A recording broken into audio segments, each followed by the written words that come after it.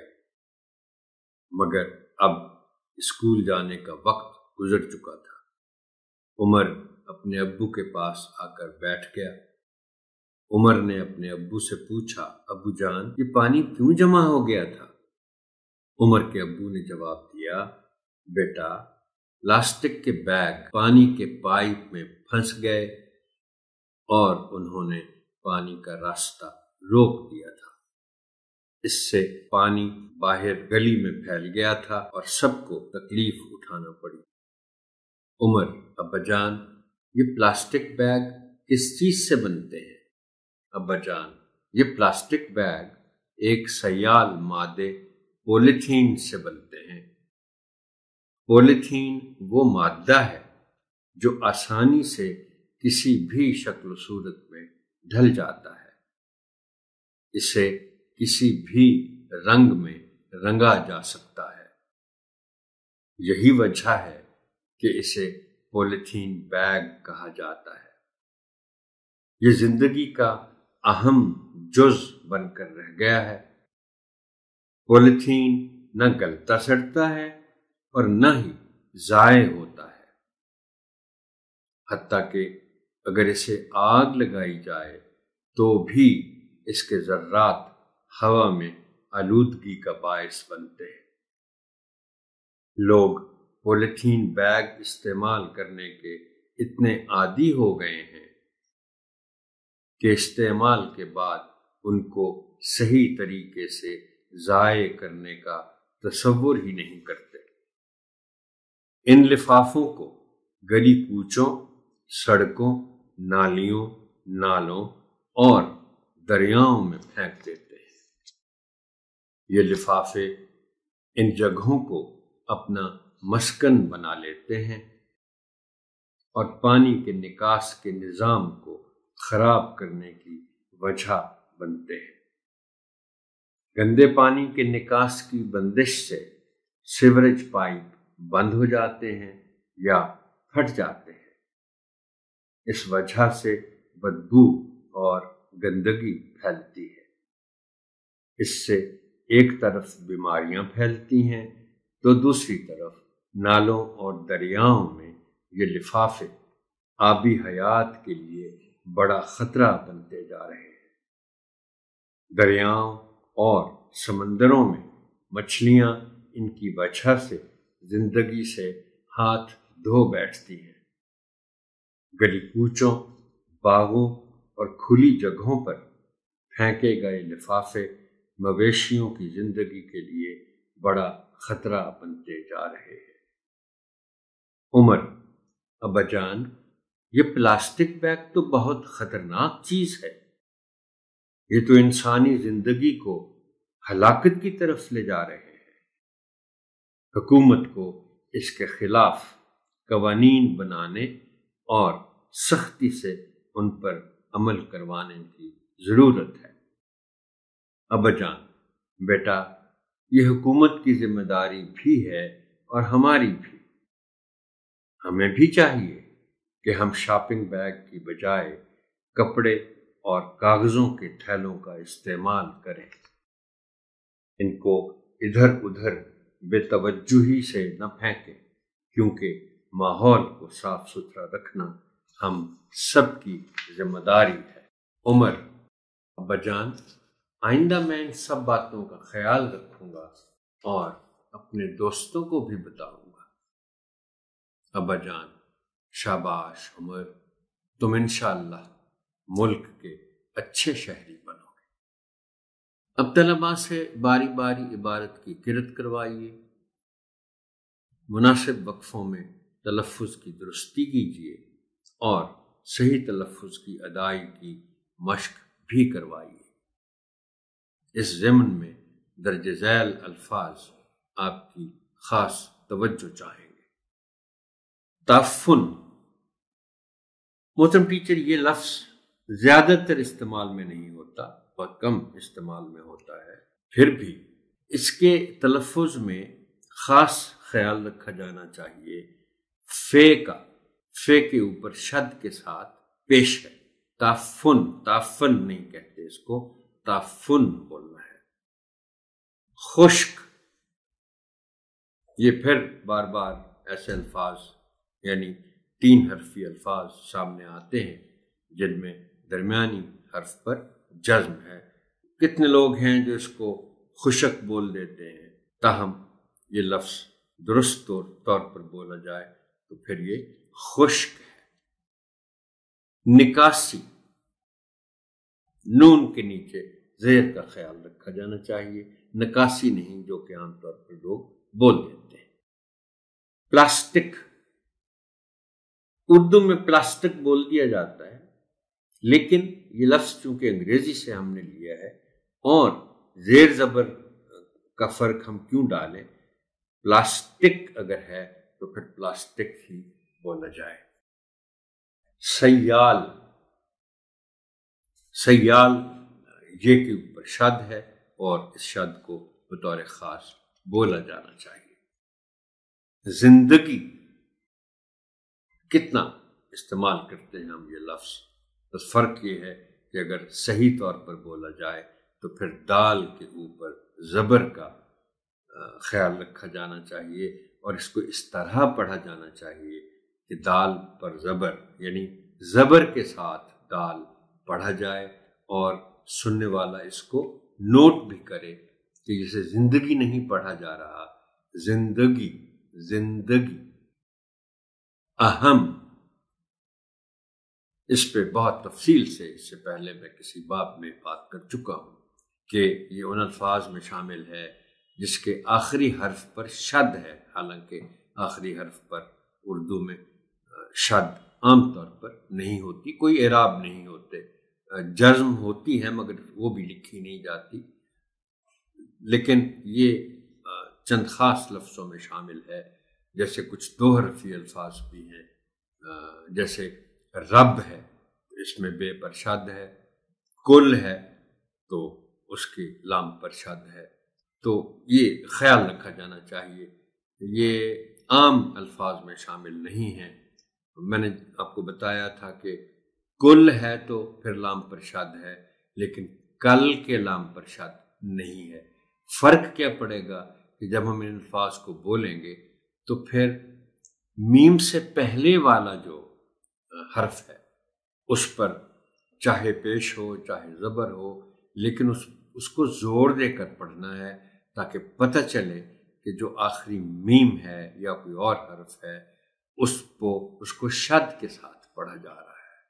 اب دیکھیں نا، یہ لفظ جو ہے ہم اس کو 2 طرح سے پڑھ سکتے ہیں، ایک تو یہ ہے کہ اہم، یہاں شد کو نہیں بولا جا رہا، دوسرا طریقہ کیا ہے، اہم ہے کے اوپر زبر کے ساتھ اس پر زور دینا چاہیے تاکہ پتہ چلے کہ میم کو شد کے ساتھ بولا جا رہا ہے۔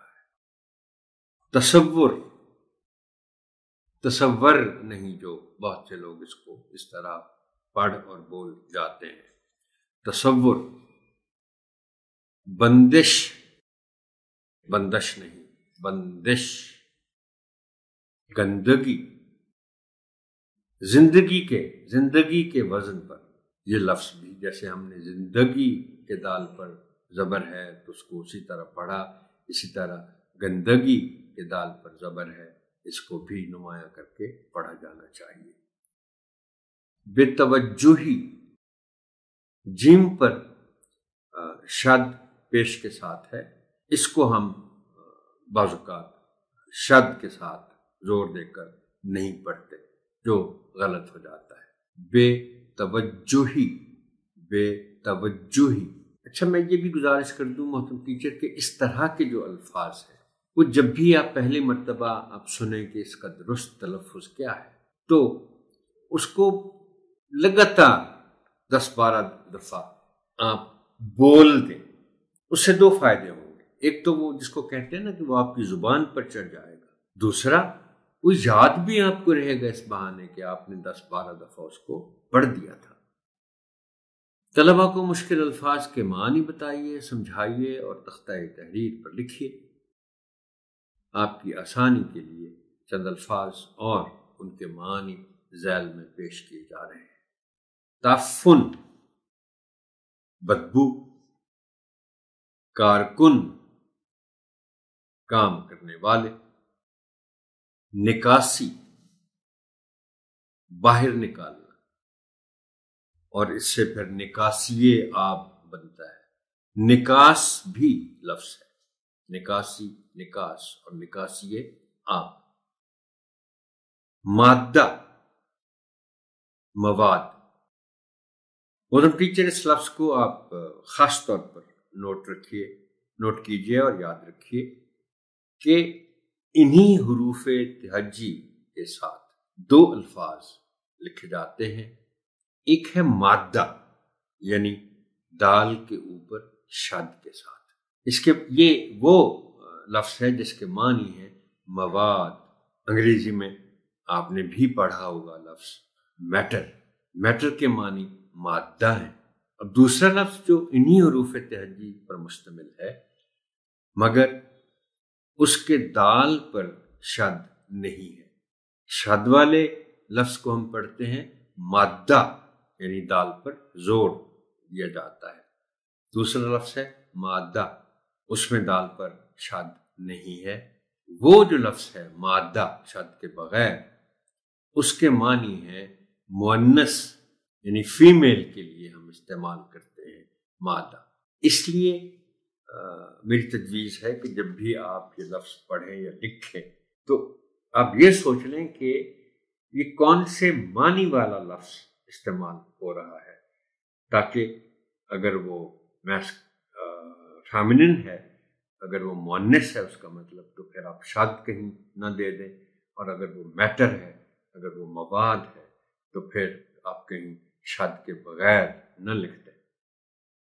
جز حصہ، جز کی جمع اجزاء، جزو بھی ہے، یعنی جز کے بعد واو کا استعمال، تو جز اور جزو ایک ہی معنی رکھتے ہیں۔ عادی، عادت ہونا، تصور کرنا، سوچنا۔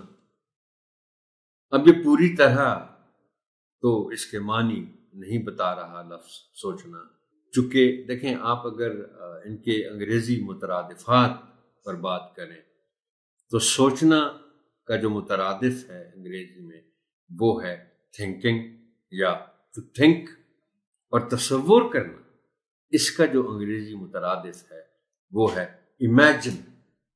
تو یہ انگریزی کے الفاظ جب آپ سوچیں گے اور ان کی بات کریں گے تو پھر سوچنے اور تصور کرنے میں جو فرق ہے وہ آپ پر واضح ہو جائے گا۔ مسکن، ٹھہرنے کی جگہ، رہنے کی جگہ، قیام کرنے کی جگہ، بلکہ ان میں سب سے بہتر یہی ہے کہ رہنے کی جگہ، جہاں آپ رہتے ہیں یہ آپ کا گھر ہوگا، مسکن۔ بندش، بند ہو جانا، بند سے بندش نکلتا ہے۔ آبی حیات، پانی میں رہنے والے جاندار۔ آبی، آب سے بنا یعنی پانی سے، حیات زندگی، سو آبی حیات وہ تمام جس کو کہتے ہیں جاندار اشیاء جو پانی میں رہتی ہیں، ان کو پھر ہم کہتے ہیں پانی میں رہنے والے جاندار۔ ہاتھ دھو بیٹھنا، یہ محاورہ ہے۔ کھو دینا، گم ہو جانا کسی چیز کا جو آپ کے پاس نہ رہے، تو محاورتن کہتے ہیں کہ ہاتھ دھو بیٹھنا۔ بے توجہی، توجہ نہ ہونے کی کیفیت، بے کے معنی بغیر، توجہ سے پھر نکلا توجہی، بے توجہی، توجہ نہ ہونا۔ بند کتابوں کے ساتھ پہلے آپ عبارت کا مفہوم بیان کریں اور پھر طلباء کو خاموش قرأت کا وقت دیں۔ اس کے بعد ان کی کتابیں بند کروا کر منتخب بچوں کو عبارت کا مفہوم بیان کرنے کے لیے کہیں۔ محترم ٹیچر، ہم چونکہ حاصلات تعلم کی بار بار بات کرتے ہیں، وہ زبان دانی کی حد تک تو ٹھیک ہے، ہم بہت سے کام کرتے ہیں، تلفظ بتاتے ہیں، معانی بتاتے ہیں، لیکن یہ یاد رکھیے کہ ہم نے جتنے ابواب پڑھے ہیں یا ہم آگے بھی پڑھیں گے، تو ان کا جو متن ہے اس کے ذریعے یہ ذہن میں رکھیے گا بات کہ ہم نے بچوں کی کچھ کردار سازی بھی کرنی ہے، ان کو کچھ لائف سکلز بھی بتانے ہیں، زندگی کی مہارتیں بتانی ہیں، اور یہ کام ہم جہاں بھی ہمیں موقع ملے گا کرنا ہے۔ اب میں اس بات کی مثال دیتا ہوں کہ ہم نے زبان دانی کے حوالے سے تو بہت کچھ ان کو بتا دیا، لیکن اس باب کا عنوان ہے ہمارا دشمن پلاسٹک بیگ، تو اب اس میں کردار سازی بھی ہے، لائف سکلز بھی ہیں۔ ہم نے بچوں کو یہ آگاہی دینی ہے کہ پلاسٹک بیگ کتنا نقصان دہ ہے، کتنے خطرناک ہے۔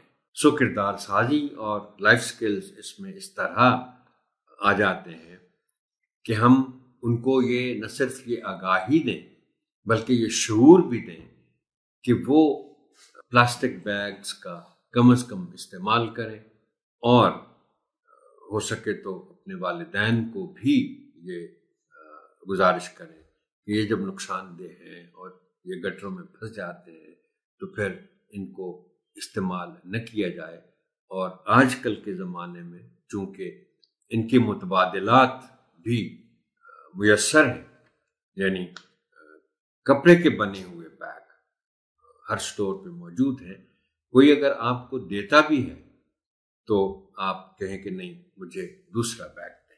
تو یہ ہے کہ ہم ان ابواب کے ذریعے، اردو کے ان ابواب کے ذریعے، اس قسم کے متن کے ذریعے ہم بچوں کی کردار سازی بھی کریں اور ان کو کچھ لائف سکلز یا زندگی کی مہارتیں دینے کی کوشش کریں۔